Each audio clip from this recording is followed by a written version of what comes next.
Hi, this is Reverend Dr. Nadine Rosechild-Sullivan reading to you again from my book, I Trusted You, Fully and Honestly Speaking of Gendered Assault. And I'm beginning to read the little section starting on page 1, where I lay the foundation. And it is entitled, Social, Not Biological, Rape-Free versus Rape-Prone Societies. The United States today is what social scientists call a rape-prone society. We have very high levels of gender-related and sexual violence. Oftentimes, in discussions of rape and gendered violence, I am told that the disparities between women and men and the social sexualization of violence are inevitable, biological. I am told that what we have today socially and culturally, both in the United States and around the globe, is simply the outworking of human nature as it manifests through gender. I am told that we, human beings, have always been brutal, and therefore will always brutalize or be like this. I am told that this is how it has always been and how it will always be. When it comes to men's violence against women here and elsewhere, I am told that it is simply testosterone. I am told that male hormones make men aggressive and violent and predatory. I am told that female hormones make women passive and nonviolent and prey, easy to victimize. The problem with that argument is that it is simply not true. We, human beings, have not always been like this, at least not in all times and places. And even now, this violent, brutal, rape-prone is not all we are.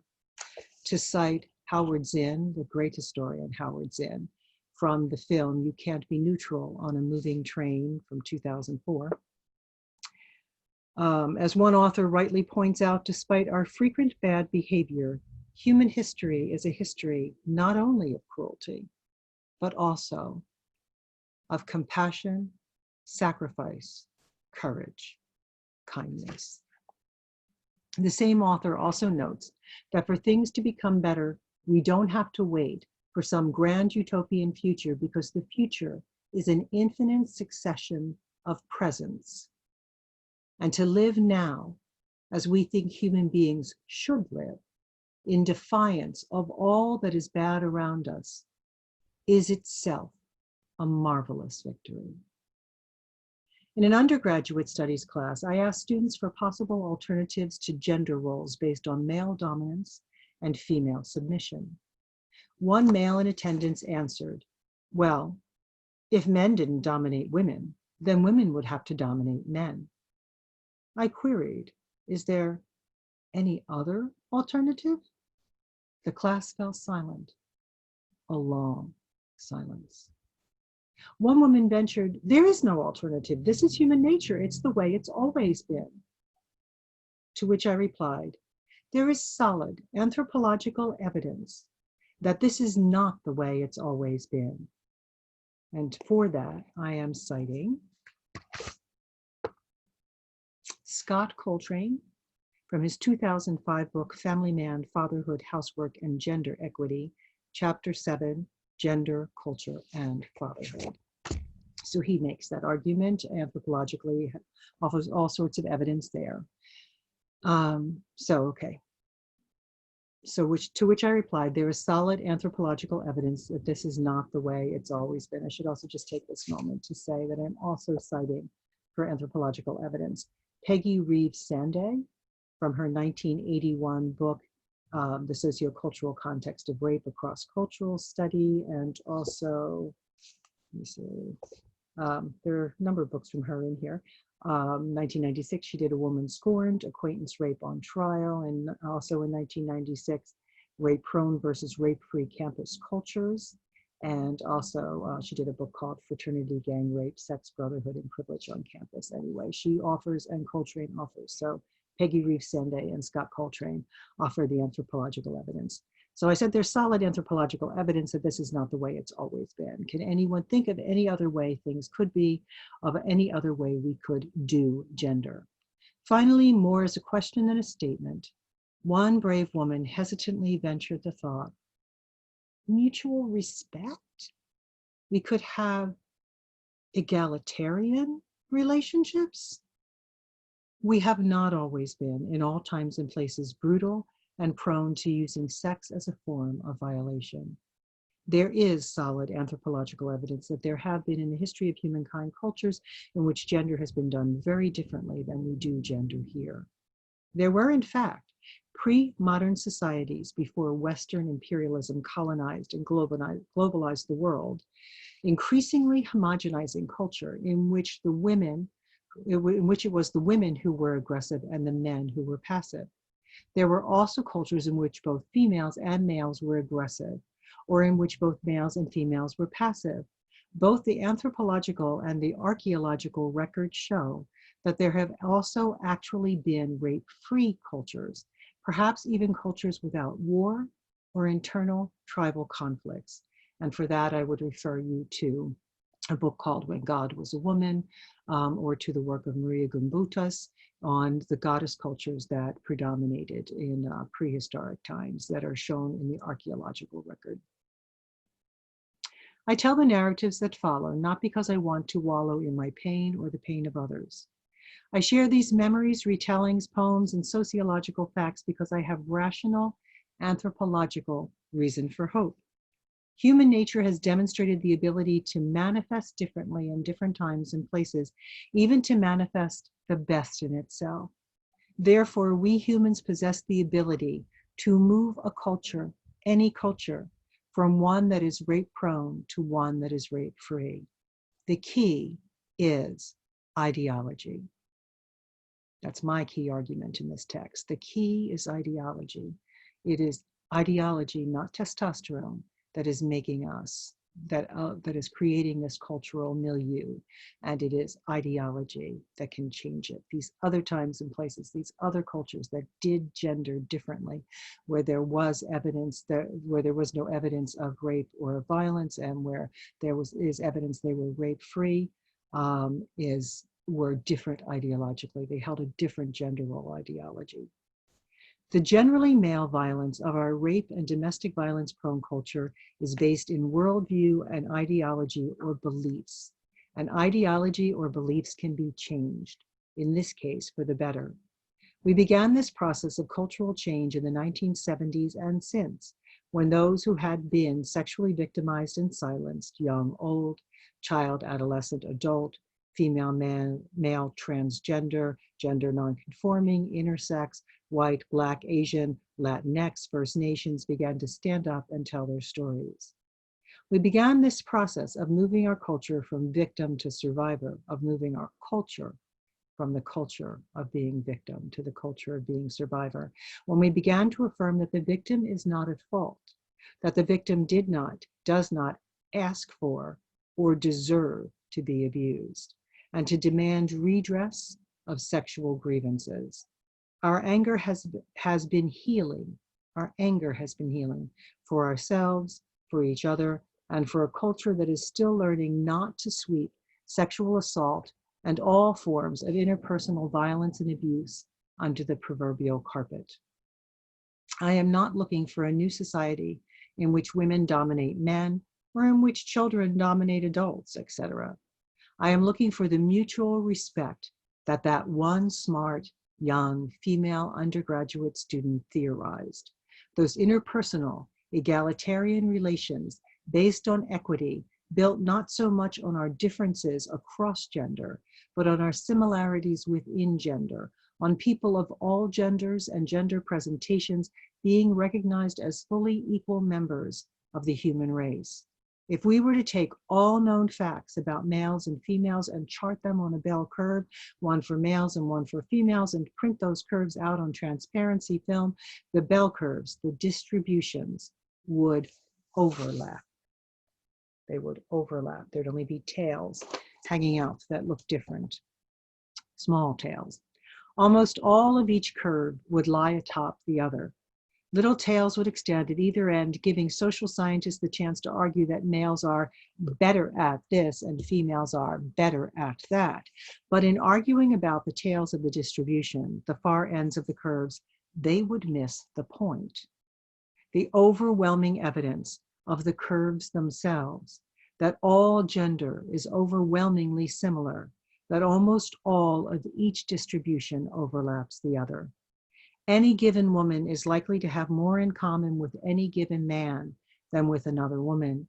Put another way, even though I am a woman, I think, I feel, I hope, I dream, I long, I suffer, just like the man next to me. Or addressing cultural stereotypes, perhaps I should say, females also think, males also feel. Our culture marks and divides human characteristics into binary gender camps. They say logic is male and emotion is female. They say courage is masculine and nurturance is feminine. Yet there are brilliant and logical women and warm and emotional men. We all know men who nurture and women of courage. It has been argued that biology is destiny. For women who cannot control their reproduction, heterosexual women who hold anti-contraceptive theologies, or for women whose access to contraception is limited, women in much of the third world, women in poverty, women with controlling male partners who prohibit or complicate their access to contraception. And I am reading this in July 2020, thanks to the latest Supreme Court ruling, women working for corporations that claim to have religious ideologies who are no longer required under the Affordable Care Act to pay for contraception as part of their insurance plans. For women who cannot control their reproduction, biology can be destiny. But for women with unimpeded access to and finances for contraception, and for women not in sexually active fertile heterosexual relationships, the simple fact of being biologically female does not, of necessity, determine the mountains they can undertake to climb or the heights they may attain. After one of my lectures on human sexuality, as the class was discussing the inequalities between men and women, a male in attendance exclaimed, "But why would I want to change that? I benefit from that." He spoke the truth, but he was wrong. The destiny of women is the destiny of men. The destiny of each is the destiny of the human race, all ages, genders, races, socioeconomic classes as a whole. The world will be a better place for you when it is a better place for me. The Reverend Dr. Martin Luther King argued we are caught in an inescapable network of mutuality tied in a single garment of destiny. Whatever affects one directly affects all indirectly. Our destiny, female or male, child or adult, socially dominant or socially subordinated, is interconnected, is indivisible. We may be human animals, but we are thinking animals. We make our socio-cultural milieu. We can change our socio-cultural milieu. It is with recognition of the ability of human nature to define and redefine itself that the following texts are offered. So I want to thank you for listening to the opening part of my text of my book, I Trusted You, Fully and Honestly Speaking of Gendered Assault. As we move forward in the reading of it, there will be many other things to discuss, but I think it is important to recognize I am solidly arguing that it is our thoughts, our ideas, our beliefs, our worldview. It is our ideology, our worldview that has created a culture in which there is permission and even impetus toward and encouragement of male violence, and male violence specifically against females or children or males with less power, or males perceived to be feminine in some way, or those who are perceived to be gender nonconforming. And there are cultural impeti, I'm not sure what the plural is there, but cultural pressures to create females, to encourage females to be submissive and subordinate and to not stand up for ourselves. I grew up with a mother who quite clearly in many ways was lovely, and in many ways you'll find her critiqued in this book. I believe we can love and honor our parents and also view them as human beings. But clearly she encouraged me in the idea that being angry was anti-feminine, was not feminine, and I should not do it. And so I was not encouraged to express any of those kinds of feelings. I was encouraged to express the full range of human emotions, sans anger, minus anger. Most males in our culture are encouraged to not express any human emotion except anger. There are real sociocultural forces, pressures on us, ways that we're socialized, that we internalize, that we come to think of ourselves, that we limit ourselves because this is not what girls should do, or this is not what boys should do, this is not what males or females, this is how a male acts, this is how a female acts, and we go and we enact that, we expect that of each other, especially in heterosexual relationships, but oftentimes those sex gender roles bleed over into same-sex relationships and multi-sex, whatever gendered relationships we have, they bleed over into all of our interactions, especially in romantic relationships, but also just in our expectations. We put pressures on little boys to be man up when they're, a year and a half and a year old, and they tumble learning how to walk. We don't let them cry. We wait and see if they can shake it off or tough it out, or we encourage them to. And, there's good sociological evidence that with little boys, we just like, you're okay, you're okay. And with little girls, we'll get down on their level or pick them up to eye level with us. We'll be like, oh, baby, are you okay? So there's ways we treat children differently by gender, very different toys, very different clothing, very different encouragement to interests, and just the whole thing. The whole thing is a sociocultural structure overlaid on top of some difference in biology that is reproductive in nature, including the hormones. Women have testosterone and progesterone. Men have estrogen. There's some difference in the amount, but sometimes if you take any given male, any given female, the differences aren't all that great if we had our hormones tested. It's not hormones. It's ideology. When they do try to look at brain sex, and there's a lot of people out there claiming there to be differences in the female and the male brain. One, they cannot test our brains while we're living. They must look at dead brains in order to be able to measure the structures and the size and the kinds of, research they're talking about. Overwhelmingly, there is some MRI stuff of which sides of the brain are firing at what, under what stimuli, but also that can't be separated from the decades and decades and decades of gender socialization that went into the background of the person who's in the MRI machine. And so all of that, overwhelmingly, there are some differences, but overwhelmingly we are similar. We are human beings, we are a thinking species, and violence is never the preferred path if there's any other path. And certainly violence for the purpose of selfishness and self-aggrandizement and violation and stealing that which is not ours to take is should be socially absolutely disparaged and shamed, and instead it's encouraged if you happen to have been assigned male at birth. And it is, we're socialized not to be angry about it if we were assigned female at birth. So I will see you in the next video. My contact information, if anybody is interested in knowing more about where to take courses that I teach, I will definitely promote my university. And if anyone is interested in a spiritual counseling session, there's a way to book online for a free 30-minute consultation that would allow us to meet and see what kind of work we might be interested in doing and we might do together. So thank you, and see you next time.